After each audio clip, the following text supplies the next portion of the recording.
Okay, welcome guys to the last video in the first half of this video series or this tutorial series on the flex container property.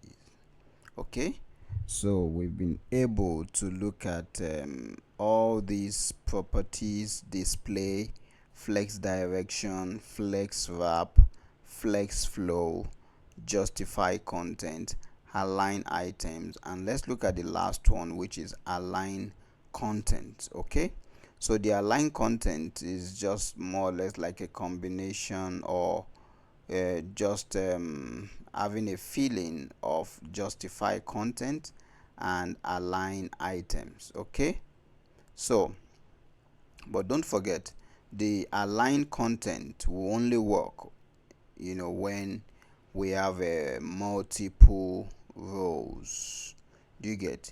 It works like the justify content, aligning these items quite well, more or less like horizontally, but align content would work when we have two, or we have more, at least two rows. Okay, so let's simulate that would make you understand better. So what we are going to do with this is I'm going to make the let me see. Okay, let me make the height 800 first. Align items, let me assume stretch. Okay guys, so let's see how we can get around the align content. So in this case, if I refresh, nothing happens. Let me reduce this page. Guys, you can see I'm reducing the page and I'm having this here. Okay, which is not what I want, but I'm going to turn on wrap in this case now, because we need it to get our items on two lines. Okay, so I'm going to turn on flex wrap, and I'm not going to do any reverse. I'm just going to wrap. Okay, so by doing that, by the time I refresh, you can see I'm having my items on two lines now. Do you get, guys? So at this point now, what can we do? Okay, now for the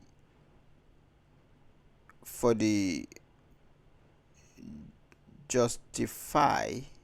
Okay, sorry guys, don't forget, I'm going to turn off these align items. I no longer want to use the align item. I want to use this second option, which is called align content. So some of you will be wondering, what's the difference between align items and align content? So this one aligns the flex container lines within the flex container when there is an extra space in the cross axis, guys. So when there's an extra space in the cross axis, because this is similar to how the justify content aligns individual items within the main axis. You get?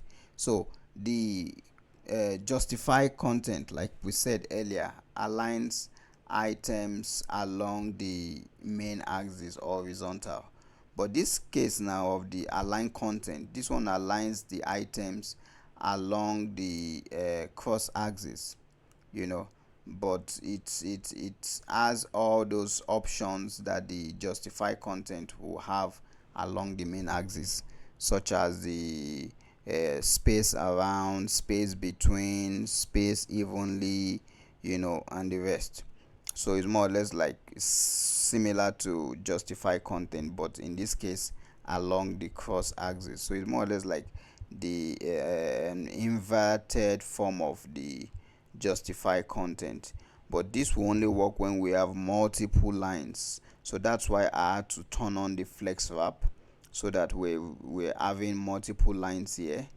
So now let me go back. Now on the align, let me do the align content.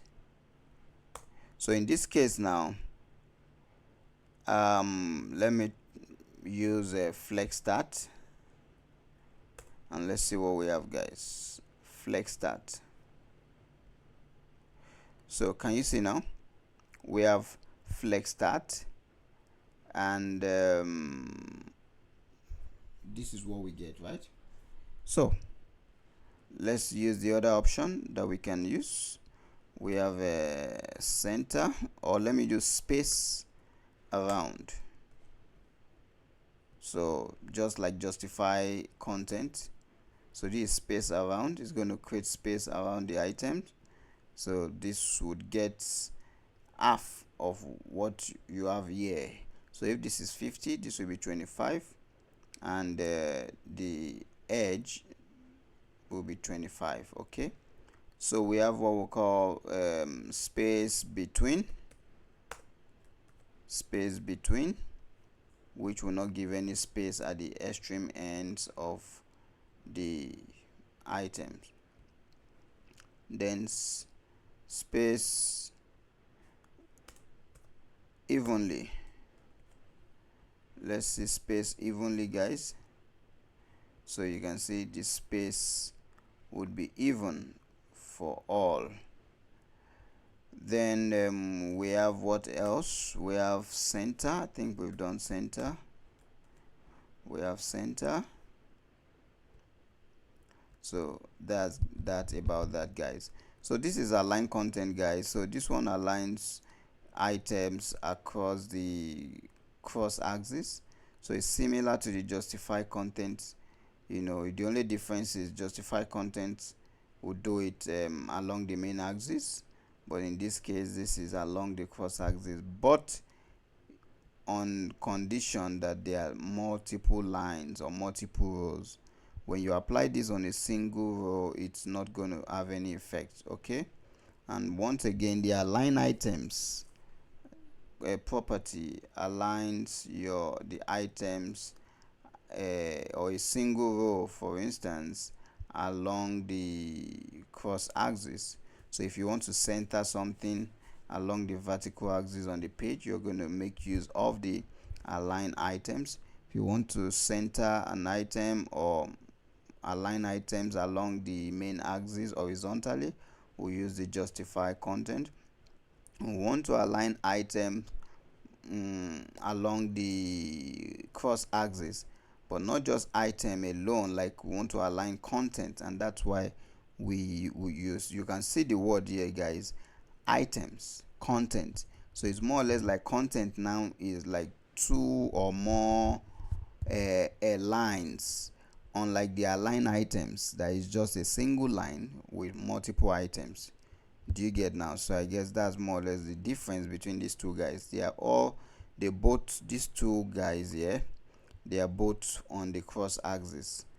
One on for just a single row, and the align content for multiple row, but it will give you the same option for the justify content. Okay, so guys, let's end it here, and thank you for staying tuned. So I come to the end of the properties of the flex container. So in the next video series, on this same series, we're going to be looking at the flex item property, so that applies to the individual children of the parent container. So I will see you when we get to upload a video on that aspect. So I hope you understood all we've said in this video, and like I promised, at the end of this video tutorial, we are going to be using a real life example, real world example, where you can apply what we've learned in Flex, and use it to make our life easier. So thank you, and don't forget to like and subscribe, so that when we upload, you get a notification, and you won't get to miss any new content we upload. And I will see you in the next video. Bye for now.